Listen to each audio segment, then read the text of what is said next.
morning, afternoon, whenever you are viewing this. My name is Caleb Brown, and I will be going over a case study slash scandal with you whenever you are viewing this. The case I chose is the Jim Tressel case versus the NCAA slash Ohio State. just gonna give a little intro on why I chose the case and why it had sort of interest to me. So, reason I chose this case first off is I remember when it happened vaguely, but I remember when it happened. Growing up, my dad's a big Ohio State fan, and all he ever talked about coaches, who comes in, who comes out, players on the team, who has potential, etc., as any diehard Ohio State fan does. So when this situation came to light, my dad talked to me, tried to explain the situation a little bit, and that's mainly the reason why I slightly had interest due to this, and I wanted to look more into it. Upon looking more into this, I thought it was best to describe this manner in a timeline sort of sense to best get the whole picture and understand it better. So that being said, April 2nd, 2010, that's when the head coach, Jim Tressel, received an email from a former player slash Columbus lawyer at the time that his players on the team were participating in extracurricular activities. They favorited a tattoo shop and a couple other shops in the neighborhood, mainly focused at the tattoo shop. Focusing on the tattoo shop, the owner of it, his name is Edward Reif, and the former player slash lawyer emails Tressel and explains that the owner, is under federal investigation and for drug trafficking and has bought signed memorabilia from the players on his team. With that being said, the coach simply responds to this information as he'll handle it and deals with it again.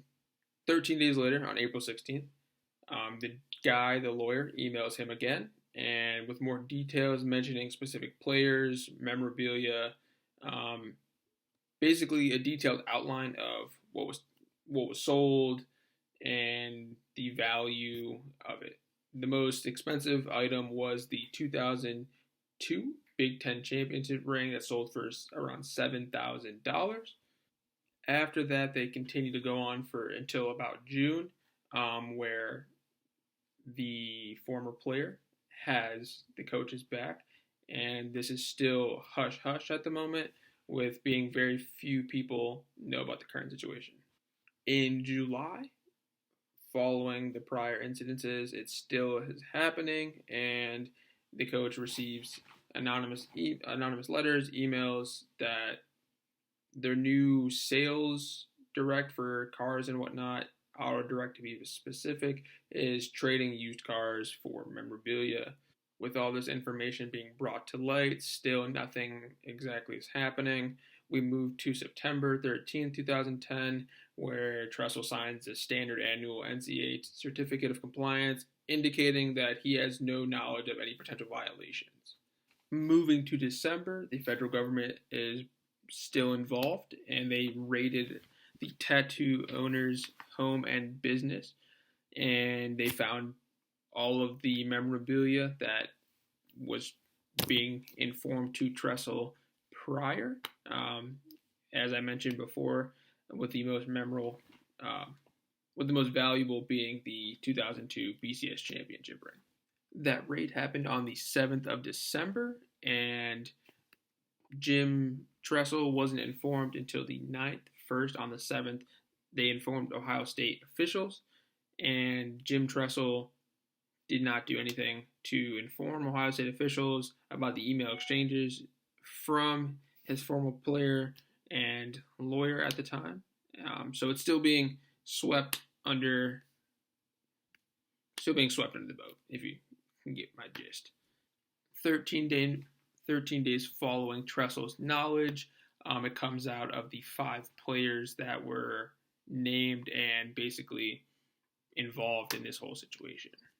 Moving forward to January 13th, 2011, that is the first time of Jim Tressel's emails and exchanges between his former player slash lawyer got out, and 3 days after that, he was questioned by school officials, and they received the first knowledge of this information. Finally, Trussell admits to the violations, but again, it takes another month in February for him to admit his wrongdoings and violations to the NCAA/university. Moving forward, to sum it all up, really after he announces guilt, he basically accepted all reprimands that were coming his way.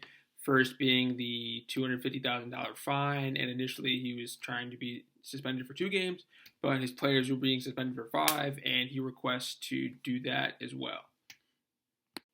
Continuing through April and May of 2011, the emails that were brought to light prior they just keep finding more information that basically explained his involvement and basically the cover-up of the whole situation, and continue to move on. He ultimately ends up resigning at the end, but this doesn't go on until May, and the owner of the tattoo shop that they suspected for drug trafficking back in the day of last year pled guilty to money laundering and $50,000 to the U.S. government.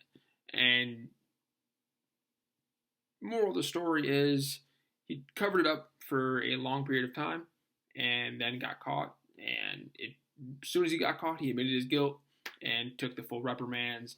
But it tarnished his reputation in the end.